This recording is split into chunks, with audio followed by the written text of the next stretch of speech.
Amém? Glórias ao Senhor. Paz seja convosco. Amém.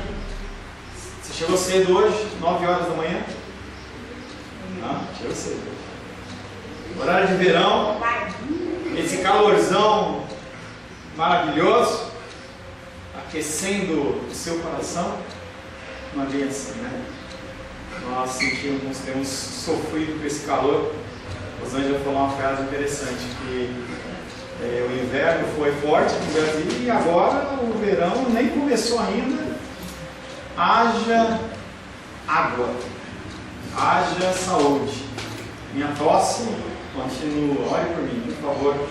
Estou cansado de tossir, mas eu não consigo respirar pelo nariz quando eu durmo, e aí a boca seca até aqui embaixo. Ela seca tudo, aí eu tuço, eu acordo.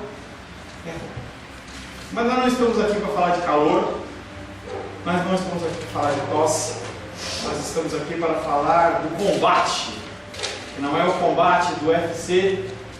Esse combate do UFC, as pessoas vão, trocam socos, caem na lona, e aí vão para o hospital, fazem exames, e depois de um certo tempo elas já estão prontas novamente para a batalha.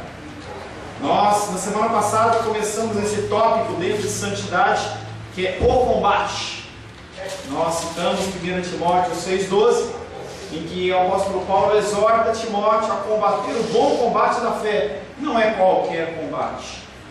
Uma coisa que eu tenho falado e eu continuo insistindo, porque é uma coisa que é recorrente nas nossas vidas: não gaste energia naquilo que não é necessário. Escolha as lutas que você tem que lutar. Se você lutar lutas, se você despender energia em coisas que não são para você fazer, quando você precisar dessa energia, ela falta. Ela falta. Em relação ao combate, é um fato curioso. Todos sentem um grande interesse pela guerra, pelas batalhas e pelas lutas. É só você olhar a quantidade de filmes que é feito por causa de uma guerra, de uma batalha, de uma desavença.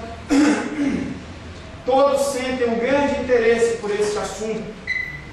Porém, há uma guerra de importância muito maior. É a guerra espiritual, que não é a guerra espiritual no sentido de você querer quebrar a imagem, não é no sentido de você querer fazer cultos de batalha espiritual ou cura interior, mas é algo que poucos sabem ou poucos querem lidar.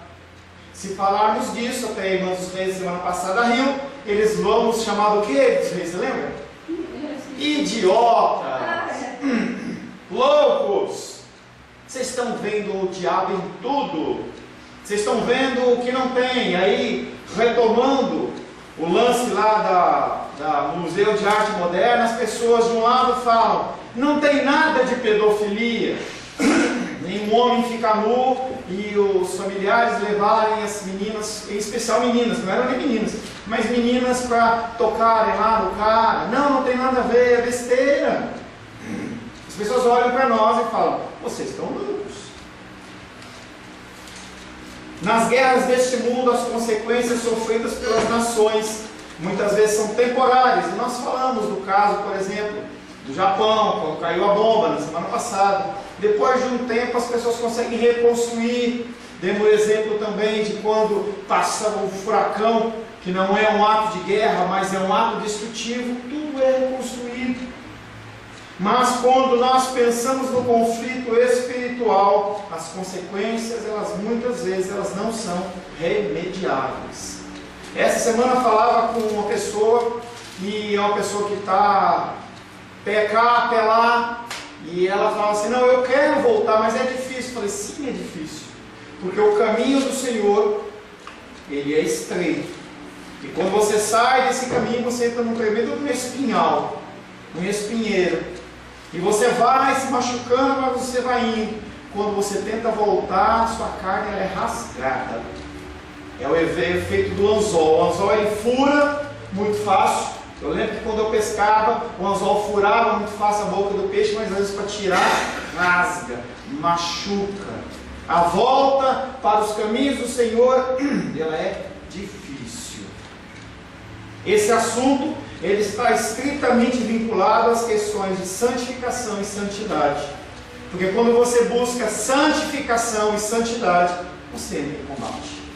Pastor, quer dizer que se a minha vida está muito algodão doce, está muito água de coco, está errado? Está errado. Alguma coisa está errada. Quer dizer que você, de alguma forma, você decidiu que ali está bom, está cômodo, você encontrou uma sombrinha que cabe em você, você tem uma quantidadezinha de água que é suficiente, e você fala assim, aqui está bom. Pastor, Fale, meu amor. qual a diferença de santificação e santidade? Santidade é você... Boa pergunta, agora você me pegou. Eu sei que uma delas é uma qualidade, é uma característica, e outra é um processo.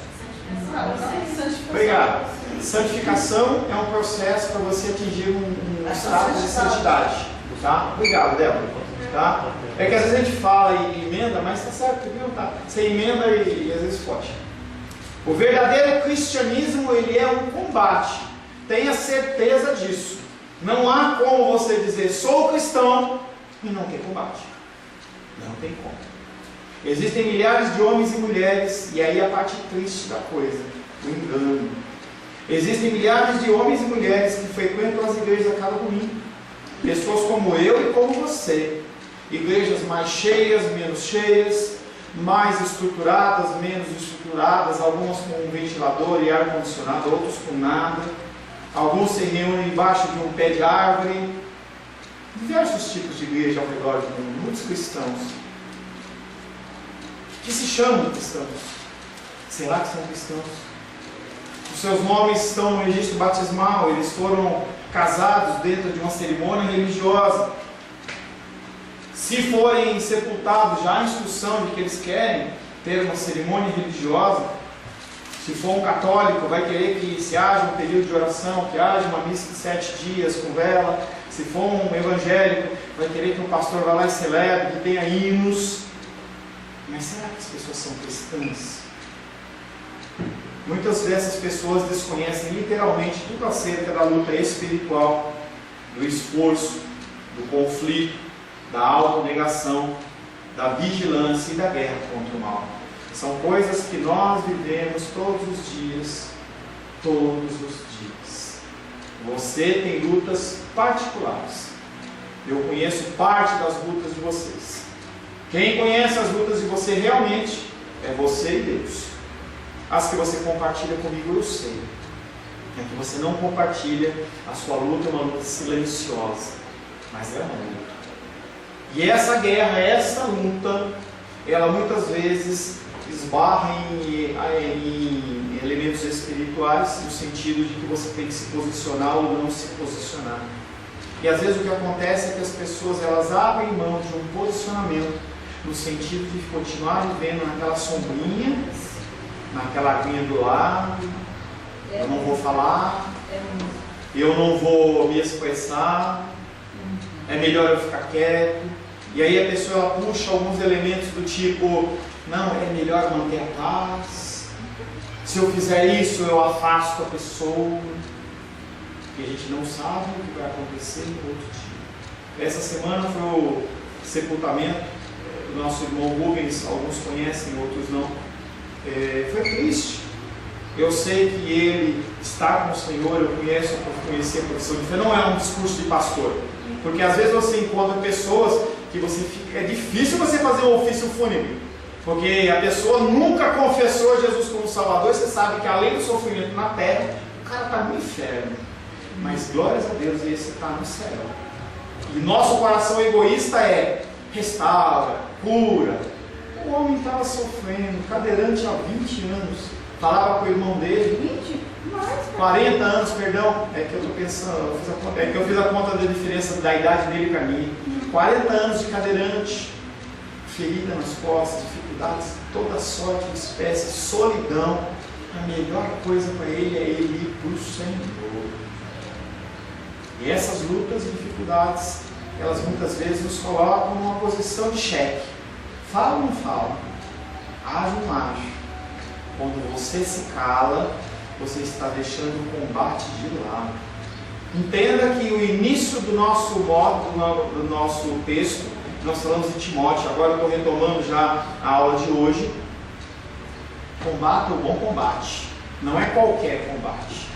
Por isso que você tem que estar em espírito de oração para saber aonde lutar, aonde depositar as suas energias e forças, para que quando for necessário você combater, você combater.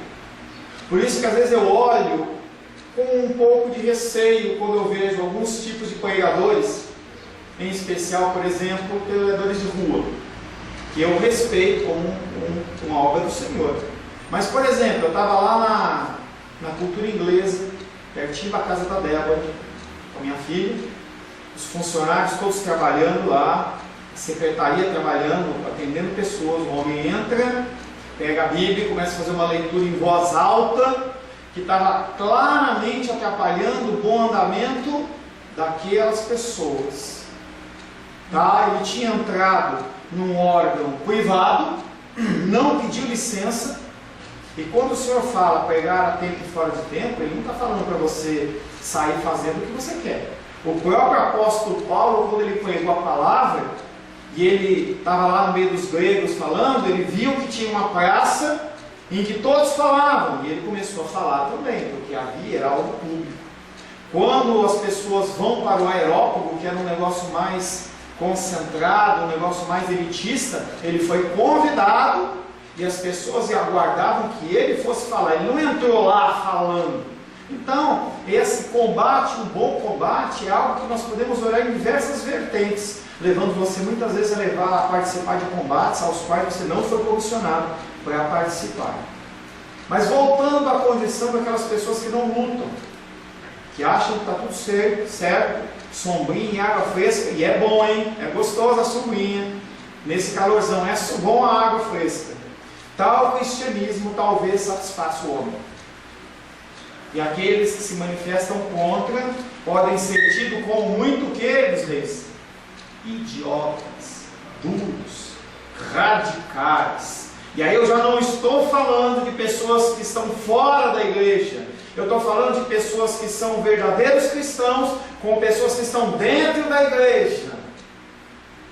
Porque a pessoa ela acha que ela entrou na igreja, ela balançou as mãozinhas, chorou um pouquinho, elevou o coração, ouviu a palavra, falou: eu cumpri minha parte, volto para casa, voltar para as minhas atribuições. Tal cristianismo talvez satisfaça o homem, e aqueles que se manifestam contra podem ser tidos como muito duros, mas certamente este cristianismo da água fresca e da sombrinha não é o cristianismo da Bíblia. Não se trata da religião que foi fundada pelo Senhor Jesus e que os seus apóstolos pregaram. Não é a religião que produz a verdadeira santidade. O verdadeiro cristianismo envolve e é um bom combate. Todas as situações, e eu vou te dar uma regrinha para você, tá? Todas as vezes que você começar a pensar se uma coisa é bíblica ou não, se é algo correto ou não, porque a gente vive com novidades. O povo adora novidades. Não, hoje a gente vai fazer um culto das mamães grávidas, e aí o culto das crianças com o palhaço Bozo, e porque é tudo para a glória de Deus, e as pessoas inventam toda sorte de espécie. Tem uma regrinha para você procurar, para você ter um pouco de direção. É a seguinte regra, abre aspas, 2 dedos, lembra das leis? 2 dedos de cabeção, lembra de ler? Débora não lembra, nem tem aquele negócio de Word, já pula direto para a tabulação certa. Primeira coisa que você vai fazer, pega qualquer coisa, homossexualismo. Pegando um tema qualquer, você vai pegar qualquer um. A primeira coisa que você vai fazer é, claro que tem esforço. Você vem aqui na Bíblia, procura no Antigo Testamento, era aprovado? Pastor homossexual. Tinha sacerdote homossexual no Antigo Testamento? É a primeira regra. Você vai lá no Antigo Testamento, procura, se você estiver com preguiça, vai lá naquelas Bíblias virtuais lá, procura. E vê o que se fala sobre homossexualismo, e em especial sacerdotes homossexuais. Pastor, não encontrei nada. Pelo contrário, o homossexualismo foi condenado. Aí depois disso, você vai para os evangelhos. Mateus, Marcos, Lucas e João.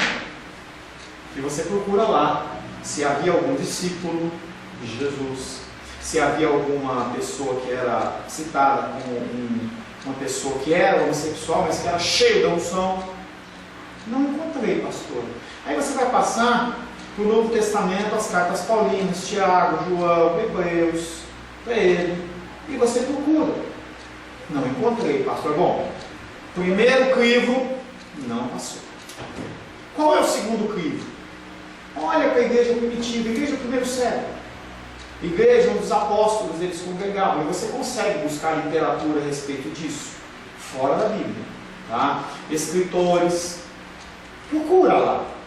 O que vai acontecer que você não vai encontrar. Aí você continua andando na história da igreja e começa a procurar igreja do segundo, terceiro, quarto, quinto, sexto, vai subindo.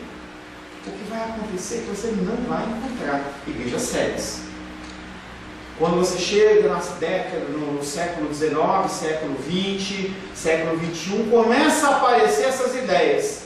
Opa, é uma coisa nova e nós temos todo um histórico de 20 séculos, 19 séculos, mais a história do Antigo Testamento, em que isso não é permitido. Então isso aqui há grandes chances de ser poluído, contaminado, deve ser descartado.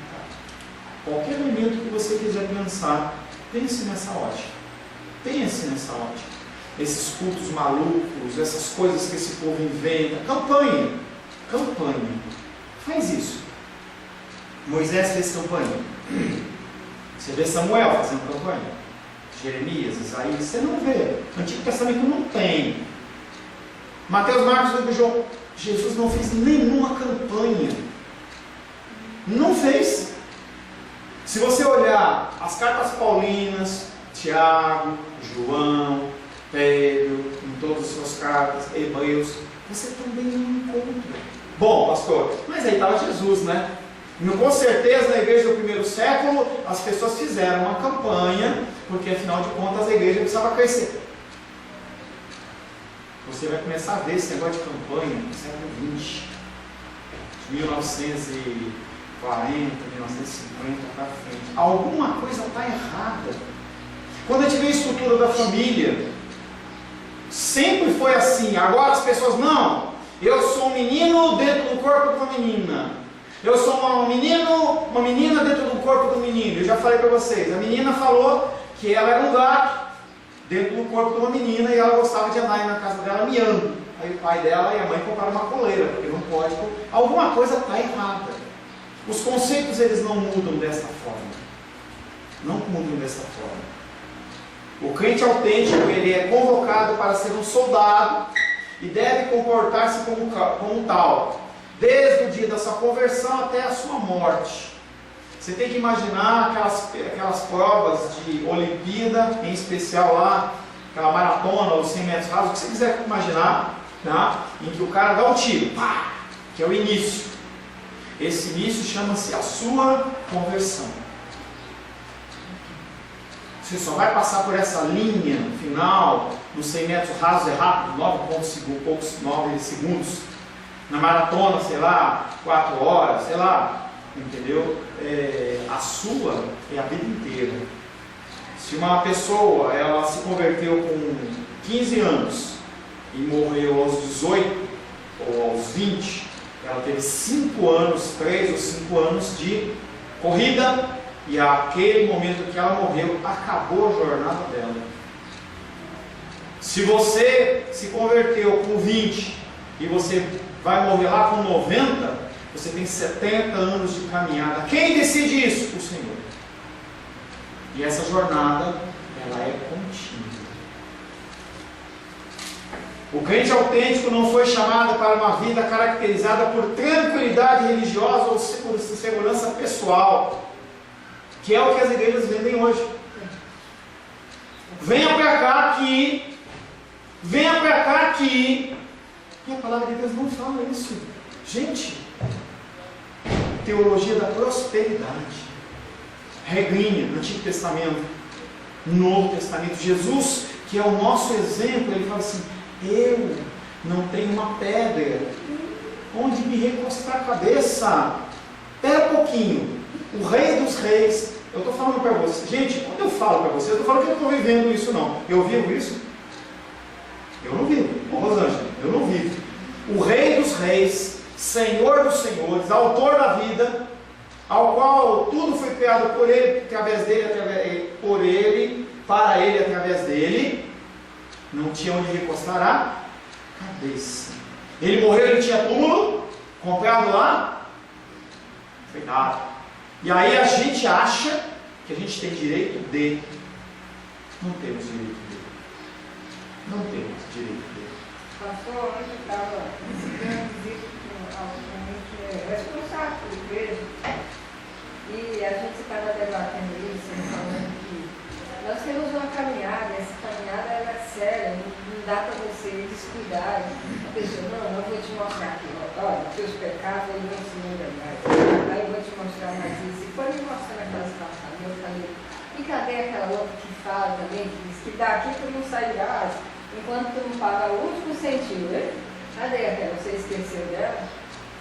Essa palavra, só pegando o gancho, dos teus pecados, ele não te lembra mais, é verdade. Eu também sei. Só que é no sentido de condenação. Ele está falando ali que você está salva, independente da sua situação. É muito bom, gente. Alguém já viu caixinha de promessa de exortação? Ou só de bênção? Só de bênção. Mas é muito bom. É bom demais. Agora você volta ao exemplo do hospital. Você está lá no hospital, passando mal. Você quer ouvir que o médico fala que você está mal ou que você está bem? Você está bem. Mas se você está mal, você tem que ouvir que você está mal, você ser tratado. Não tem saída. O crente não foi chamado para uma vida caracterizada por tranquilidade religiosa ou segurança pessoal.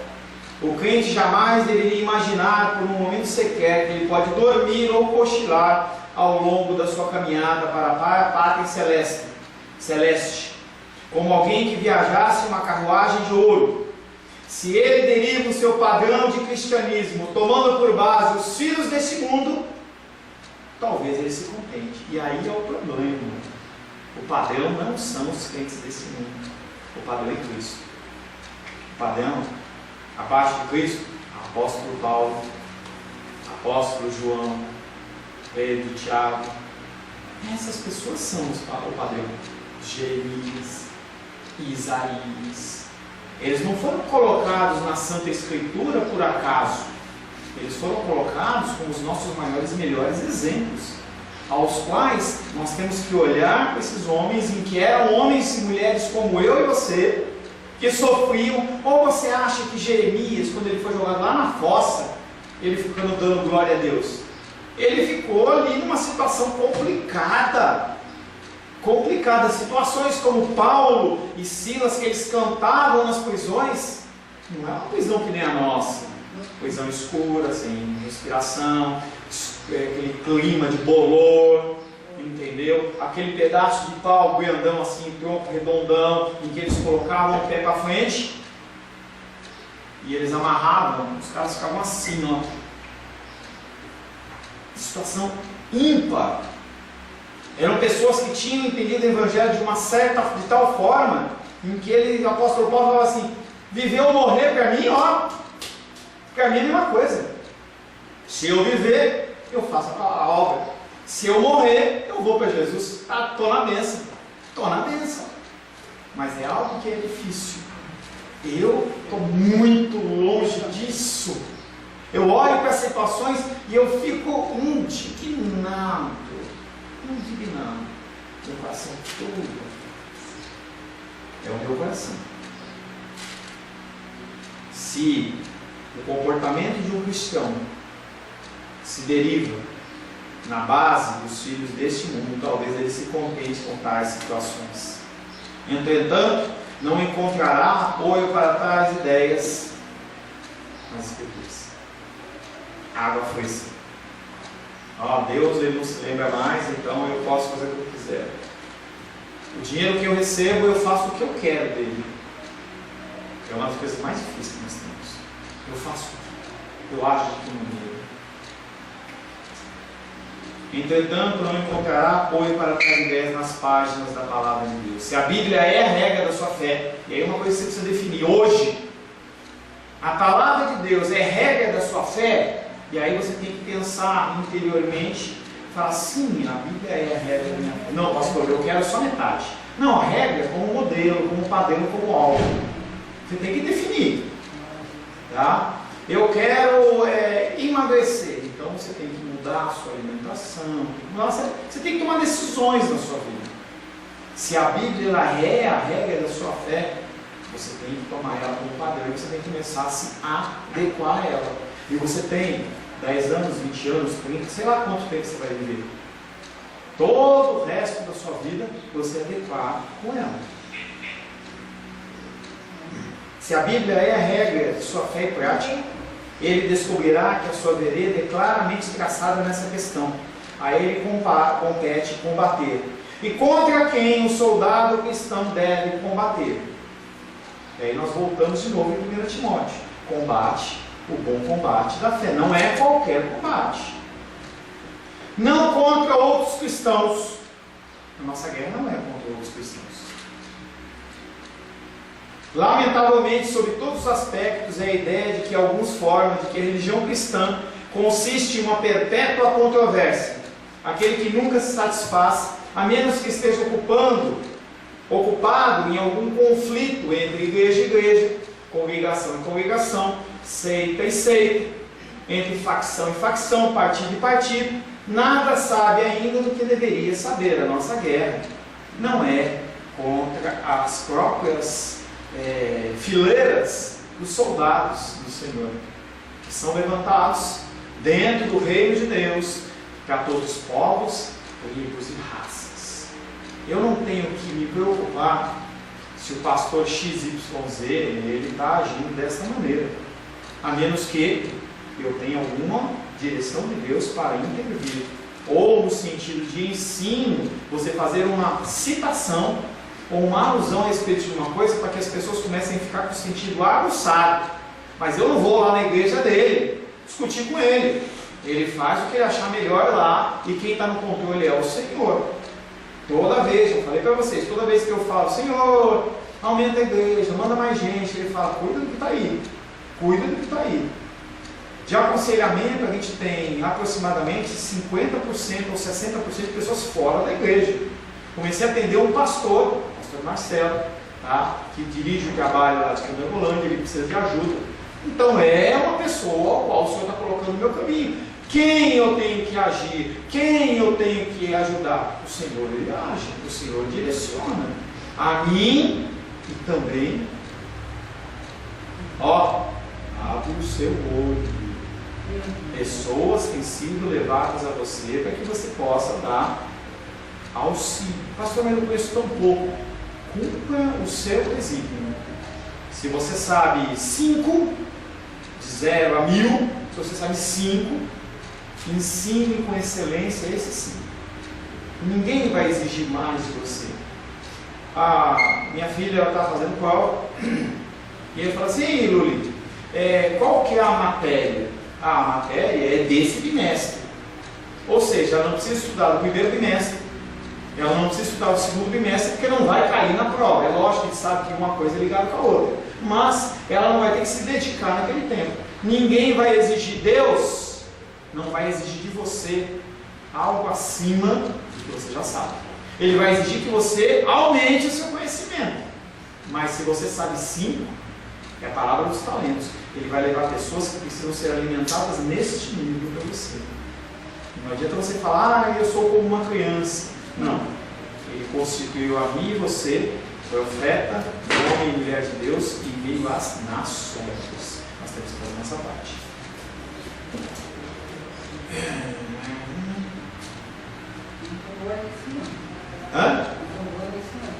Não se vigia.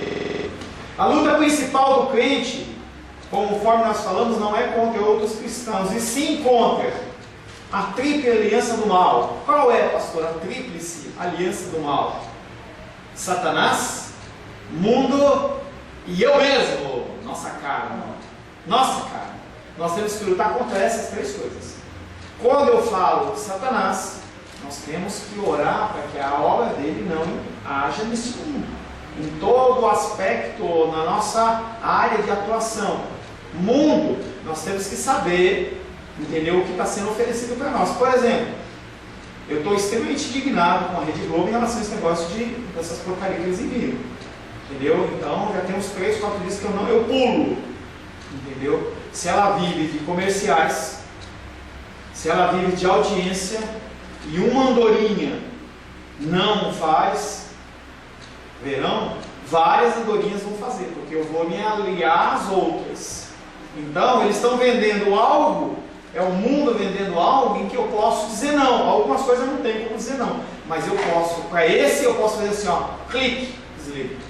Não vou ouvir, não vou dar audiência, não vou compartilhar as porcarias. A gente gosta de fazer isso. Quem gosta de mídia social, você vê um vídeo horrível e você faz o quê? Passa para frente. Então nós temos que agir com sabedoria. A luta principal do crente é contra o mundo, a carne e o diabo. Esses são os adversários que nunca dão descanso. Você sabia disso? Que eles não param. Satanás, ele não para. Há 2017 anos atrás, mais os, sei lá quantos anos tem no calendário judaico, 5.000 lá vai fumaça. Ele não para. Desde que ele caiu até o fim dos tempos, ele não vai parar. O mundo, ele não vai parar. E a minha carne, ela não vai dar sossego. Não vai dar sossego. Você sabe a sua luta. Você sabe a sua dificuldade. Não vai passar. Você vai continuar lutando contra isso. Pessoas que têm problema, que eu atendo, com problema de homossexualismo, de pornografia, de adultério, a pessoa vai ter que aprender a lidar com aquilo. Vai ficar sempre vigiante, porque vacilou, cai. Esses são os 3 inimigos contra os quais devemos declarar guerra. A menos que o crente obtenha vitória sobre esses 3 inimigos, todas as demais vitórias que ele vier a obter serão inúteis. Se você não venceu Satanás, se você não venceu o mundo, se você não venceu a carne, mas você tem um emprego maravilhoso que me dá 10 mil reais, 20 mil reais, você tem saúde para dar e vender no final do ano, quando tiver a vinheta lá, muito dinheiro no bolso, saúde para dar e vender, você fala assim, é comigo que eu estou falando. Tudo isso é inútil. Inútil. Se ele tivesse a natureza semelhante à de um anjo e não fosse uma criatura caída, então esse conflito não seria tão essencial. Se você estivesse no céu e não fizesse parte do 1/3 que caiu, beleza. Mas você não faz parte, você está aqui na terra. Entretanto, em face de um coração corrupto, de um diabo muito ativo e de um mundo que ilude, o crente precisa combater ou estará perdido. O crente precisa combater contra a carne, e agora nós vamos dar alguns respaldos bíblicos para isso. Mesmo depois da conversão, mesmo depois que o Senhor esqueceu dos nossos pecados, mesmo depois da conversão, Ele traz consigo uma natureza inclinada para o mal, bem como um coração fraco e tão instável como a água. A água, se você esquentar ela evapora. Se você deixar ela parada, ela dá dengue. Se você esfriar um pouco ela congela. O estado da água, ele é mutável, mas o estado do cristão não pode ser mutável.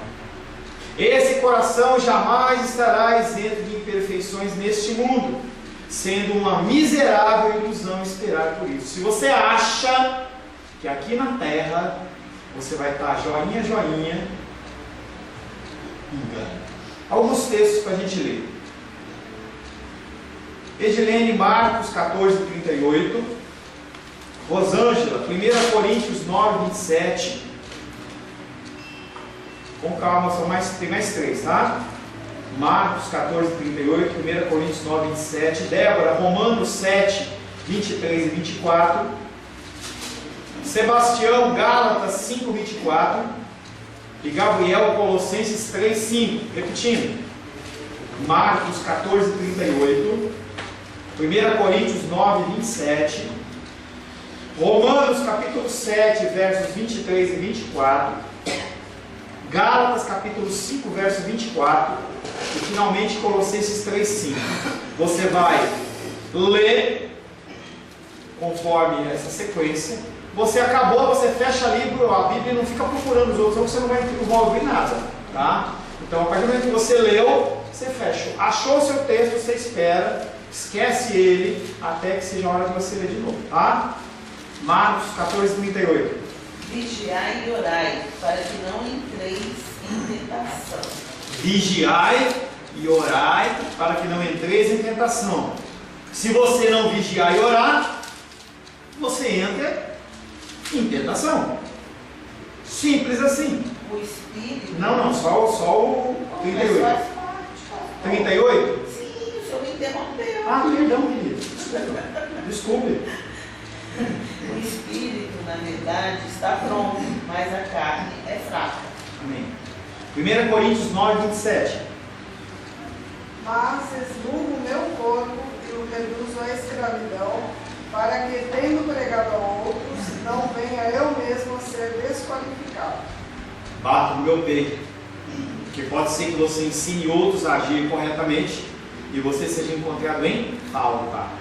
Romanos 7:23 e 24. Mas vejo os meus membros outra lei, que guerreando contra a lei da minha mente, me faz prisioneiro da lei do pecado que está nos meus membros. Desventurado homem que sou, quem me livrará do corpo desta morte? O apóstolo Paulo, ele olha para si e fala: espera um pouquinho, o que eu estou pregando para as pessoas é diferente do que eu vejo dentro do meu coração. Alguma coisa está errada. Gálatas capítulo 5, verso 24. E os que são de Cristo crucificaram a carne com as suas paixões e concupiscências. Aqueles que estão em Cristo crucificaram. Não quer dizer que você não peca mais. Está dizendo que você tem direito, tem capacidade de dizer não. Colossenses 3:5. Fazei, pois, morrer a vossa natureza terrena: prostituição, impureza, paixão lascívia, desejo maligno e a avareza, que é a idolatria. Marcos, Paulo está falando para a igreja de Colosso o quê? Observa dentro do seu corpo esses elementos que não são conforme a palavra e começa a lutar contra eles, para você fazer eles caírem. Primeiro contra a carne, segundo contra o mundo.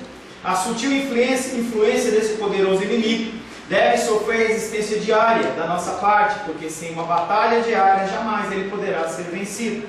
O amor às boas coisas do mundo, o temor do escárnio ou do senso de culpa imposto pelo mundo, o desejo secreto de ser aceito pelo mundo, o desejo secreto de agir como agem as pessoas deste mundo, e de não querer ser considerado um extremista ou um idiota, todos esses são adversários espirituais que continuam, assediam o crente durante toda a sua jornada para o céu e que precisam ser vencidos. O desejo de agradar os outros. Temores internos aos quais nós carregamos. Será que se eu falar isso as pessoas vão continuar me amando? Será que se eu agir dessa maneira, as pessoas elas vão me aceitar? Eu vou pregar num casamento dia 28. E aí a galera lá é do fogo. E eu estava brincando com o noivo e eu estava falando com ele assim: ih, cara, se eu falar as coisas que eu tenho que falar lá, os caras vão achar ruim. Aí a noiva olhou para mim e falou assim: pode ter certeza, não pode falar. Pode falar, o que você tiver que falar, você fala. As pessoas elas não estão acostumadas. Mas será que é tão ruim a rejeição? É tão ruim as pessoas não olharem para você e falarem: olha, que legal, que bom. Mas muitas vezes nós estamos nessa situação contra o mundo todos os dias. Textos: Tiago 4,4, Rosângela. Edilene, 1 João 2,15. Débora, Gálatas 6,14. Sebastião, 1 João 5,4. Gabriel, Romanos 12,2. Tiago 4,4, 1 João 2,15, Gálatas 6,14, 1 João 5,4 e Romanos 12,2. Rosângela? Infiéis, não compreendeis que a amizade do mundo é inimiga de Deus? Aquele, pois, que fizer ser amigo do mundo, constitui-se inimigo de Deus. É um lado ou um outro. Ou você é do mundo ou você é de Deus. Não tem meio termo. Não ameis o mundo nem as coisas que há no mundo. Se alguém amar o mundo, o amor do Pai não está nele. Por isso que algumas pessoas falam, eu não vou comer mais carne, não vou comer mais isso, porque isso não é de Deus. Não é esse tipo de coisa que você tem que abandonar do mundo. Tudo que Deus fez, Ele é bom. Você pode optar por uma coisa ou outra, mas não coloque o cunho religioso em relação a essas coisas. Débora? Mas longe esteja de mim gloriar-me, senão na cruz de nosso Senhor Jesus Cristo, pelo qual o mundo está crucificado para mim e eu para o mundo. Qualquer vitória que você tenha nesta área espiritual, no sentido de você conseguir dizer não ao mundo, não é uma vitória sua, mas é uma vitória de Deus. Ele que coloca essa força e essa vitalidade que, somado com a atuação, gera vitória. Sebastião? 1 João 5,4. Porque todo o que é nascido de Deus vence o mundo, e esta é a vitória que vence o mundo, a nossa fé. Tá? O resultado final dessa luta, você é vitorioso. Às vezes, domingo por domingo, ela fala assim, não dá, não consigo. O resultado final da sua vida é você é vitorioso. Independente do que está. Nunca torceu o nariz, quem fala isso é Deus. Entendeu? Quem fala é Deus. Deus está falando que nós somos vitoriosos nele. É vitória nele. E o último texto, Romanos 12:2. E não vos conformeis com este século, mas transformai-vos pela renovação da vossa mente, para que experimenteis qual seja a boa, agradável e perfeita vontade de Deus. A sombrinha é agradável. A aguinha fresca, ela é agradável. O pãozinho prontinho é agradável. Mas não é isso que você tem que continuar fazendo. Come, bebe, descansa, continua caminhando. Não vos conformeis com esse mundo. Não se conforma com a situação espiritual que você está, com a situação que você está. Pelo contrário, você renova é a sua roupa, é o teu ritual religioso. Não, hoje, agora só vim de banho. Não, agora eu não uso mais isso, eu não faço mais aquilo outro. Não. Transforma a sua mente conforme a palavra. Nós falamos sobre a carne, nós falamos sobre o mundo, e eu vou poupá-lo para que na semana que vem a gente comece falando sobre a luta, o combate contra Satanás. Vamos orar? Senhor, em nome de Jesus, nós agradecemos a Ti por este tempo em que nós podemos meditar na Tua palavra, meditar nos Teus ensinamentos. Nós, Pai querido, queremos aprender este bom combate, mas confessamos a Ti, Pai querido, que muitas vezes é tão agradável nós ficarmos na sombra e na água fresca. É tão agradável, Pai querido, nós vivermos, Pai querido, numa condição estável, e é difícil nós sairmos dessa condição para procurar, muitas vezes, lutas e dificuldades para as nossas vidas.